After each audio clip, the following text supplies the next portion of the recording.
Now, to this story, in regions such as Khayelitsha and Gugulethu in Cape Town, as well as Alexandra and Soshanguve in Gauteng, extortion-based economies have surged dramatically. Gangs have left businesses and informal traders with no alternative but to pay protection fees to remain operational.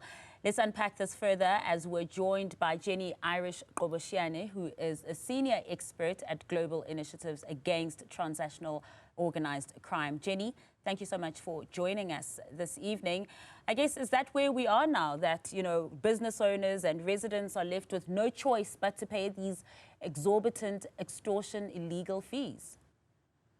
I think that's absolutely correct. We're seeing it affecting both formal and informal businesses, as well as even in some areas residents where, for example, flat dwellers are being forced to pay fees. I think it's a national phenomenon across the country with a variety of different economies operating in different areas. And we're seeing increasingly in townships. I mean, you mentioned a few of the townships. We also see places like Mamelodi, Soweto, even places in KwaZulu-Natal in the Eastern Cape, these kinds of extortion networks really taking root and becoming very, very prominent organized criminal operators. And Jenni, as you're speaking about these township economies as well, and where these extortion syndicates are just thriving as well, we're talking about largely informal businesses, but also small businesses. These are businesses that don't have a lot of money anyway. And as we know, when we hear on from Stats SA every year, small businesses really are the potential bedrock of our economy. But now the growth has been stunted. Absolutely. We're seeing spaza shops, we're seeing hairdressing salons, we're seeing butcheries, small kind of supermarkets in the local township economy that are all being affected by this, as well as your kind of informal traders. And when it comes to the informal traders, very often they are, one person I interviewed, and Alex said, we're actually working for the extortionists at the moment, because in reality, we are paying almost everything we earn in a day over to these gangs that are involved in extortion. Jenni, where is law enforcement in all of this? I think that one of the biggest problems is we're talking about the township local extortion economies, and that's become really bad. And I think that it kind of started off with on a smaller scale with targeting foreign-owned businesses, and now it's expanded to businesses across the board. And I think that what we're also seeing is whether you're dealing with a township extortion economy, whether you're dealing with extortion in the construction sector, whether you're dealing with the water mafia, whether you are dealing with the CBD nightlife, or even the extortion that we see taking place within the transport sector, I think that there has been a lack of a holistic approach and plan from not just law enforcement, but I think from the state and business as a whole, in terms of how do we respond to this. And also, when we think about areas like Mamelodi, where there's prominent gangs, infamous gangs such as Boko Haram, they've gone across the board. I mean, some residents there are now being forced to pay for water. Mm-hmm. Yeah, no, absolutely. And we find that in some of those areas, extortion is the dominant form of crime that those gangs are involved in.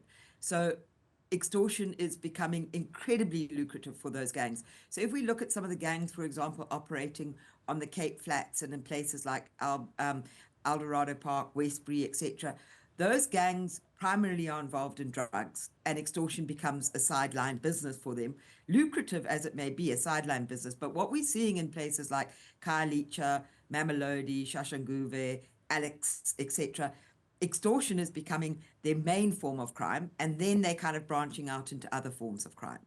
And is it because they can get away with it, and it also, as you said, has become incredibly lucrative? And if you can get away with something, then doesn't that problem just mushroom? Absolutely. I mean, our research, obviously we're part of a global think tank on organized crime, and our research has shown on extortion internationally that if you don't nip it in the bud when it first emerges and you allow it to become entrenched and quite a normalized practice, it becomes that much more difficult to deal with. And I think that's what we're seeing at the moment. If you take, for example, the extortion that has received a lot of media attention, a lot more attention than, say, the local township economy extortion has received. But if you look at, for example, extortion in the construction sector. If that had been dealt with in the earlier stages, we would not have seen this kind of practice being copycatted and expanding and spreading across the country. So I think that it's much easier to deal with an extortion economy as it begins to emerge than once it becomes entrenched. Not to say you can't deal with it once it's entrenched, but it becomes harder to deal with. And what we're seeing is that these extortion economies are rapidly becoming entrenched in communities and in certain sectors of society. And has also the work that you've been doing found that not only, you mentioned copycat syndrome, but also does it become worse as well? You know, we've been hearing a lot and seeing and reading a lot of reports about business owners, small business owners who have been targeted by hitmen. Some of them have actually been taken out and have died because of this as well. So not only is it having like a lateral growth, would you also say that it's also having a hierarchical growth as well and just getting worse in terms of violence? Absolutely. I mean, I think one of the things we have identified is obviously extortion relies heavily on violence. If you're going to force people to pay, they've got to be scared enough of you to actually pay. And so violence is a critical component of extortion practices. You've got to have violence or the threat of violence, and people have got to take that threat very seriously. But what we're also seeing is an increasing number of assassinations taking place linked to the extortion market. So in some cases that can be your competitors, because violence also arises not just against your target that you're extorting, but if competitors come and seek to take over your turf, you see an escalation of violence. And we've seen that in terms of mass killings in places like Khayelitsha, etc. But also what also happens is we have seen targeted assassinations.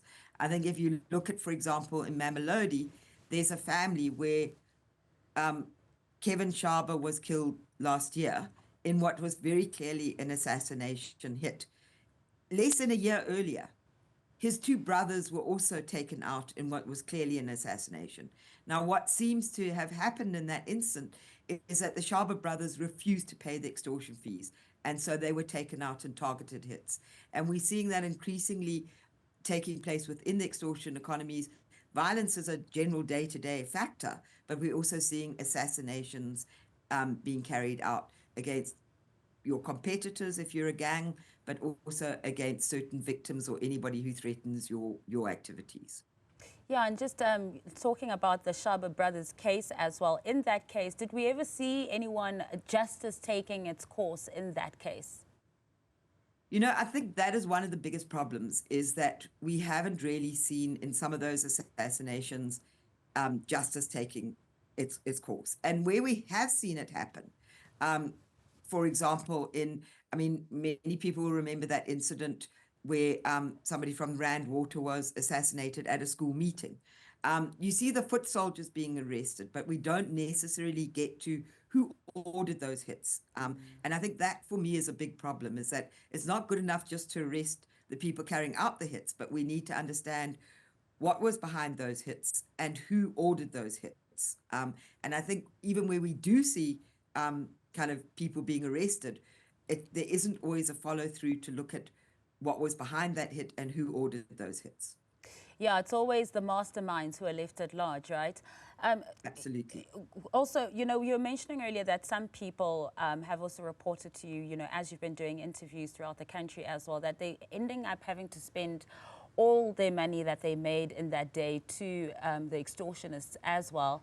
I mean, sometimes it's as little as, and I just want to put it into context for our viewers, that sometimes it's really, really as little as 50 Rand a day. And that is the only 50 Rand that that person made that day. And they have to then hand it over to these criminals. Absolutely. I mean, we're seeing that, I mean, particularly when one talks about the local township enterprise economy, where you're talking about your small businesses, your salons, your cell phone repair shops, your cell phone shops, your informal traders, those people are actually not making the kind of money that is demanded of them from extortionists. And so essentially, I mean, people are saying, but if we don't pay, they'll destroy our stock. We could be killed, we could be taken out, we could be beaten up. So we pay. Even though we might not make that in a day, we pay. And in some cases, collections are done daily, and in other cases, the collections done weekly. And it seems to be and it's incredibly lucrative, because if you think about it, for example, take Alex, for example, and you take the Alex Mall. Almost all the traders around that mall are being extorted by what was referred to us as mall caretakers.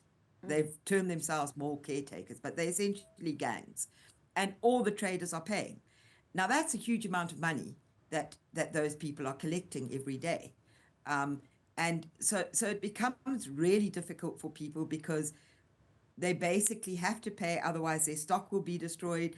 They could have robberies taking place and all their stock stolen, or they themselves could be killed or attacked and hurt. Yeah, you know, earlier you said once we allow the problem to become entrenched, it becomes a little bit more difficult, a lot more difficult to police it as well. But in cases like what you've just mentioned now in Alexandra, where you know that these informal traders are there and all of them are being extorted as well, surely this should be some sort of low-hanging fruit to be able to police that area and find out who is behind this. Yeah, I mean, one would think that there are areas where it's so commonly known that this is taking place. I think one of the difficulty, though, is that people are very often scared to report it. So people will speak to researchers and whatever else. They're less hesitant to speak to the police because they believe that that could make them even bigger targets in terms of these kinds of things. But, I think that very often we know, I mean, you can't say you don't know that extortion has been happening in Mamelodi for a long period of time. And so I do think that we haven't adopted the correct approaches, and very often we'll target one aspect of extortion. And what we really require is a holistic approach that looks at dealing with the perpetrators of extortion, dealing with the links between the different extortion economies, because I think one of the things we've identified is that you have these different extortion economies operating, but many of the actors involved in the different economies are cutting across those different economies and operating in more than one economy. So dealing with that, but also dealing with how can we build community and business resilience, where business can feel confident enough to stand up and say, we're not going to pay this extortion fee. And they will have the support of the communities and the support of government and the support of law enforcement. I mean, there are examples in other places around the world, in places like Latin America, in places like Italy, where you have very high levels of extortion, where they've built some incredibly successful community resilience. But it's involved bringing together business, communities, and the state to begin to look at how can we support each other in actually standing up to extortion. I mean, I think at the moment, in many areas, people are left to their own devices. Yeah. And of course, in that situation, they have no option but to pay. Sad reality indeed, but a holistic approach is certainly what is needed. Jenni, thank you so much for your insights.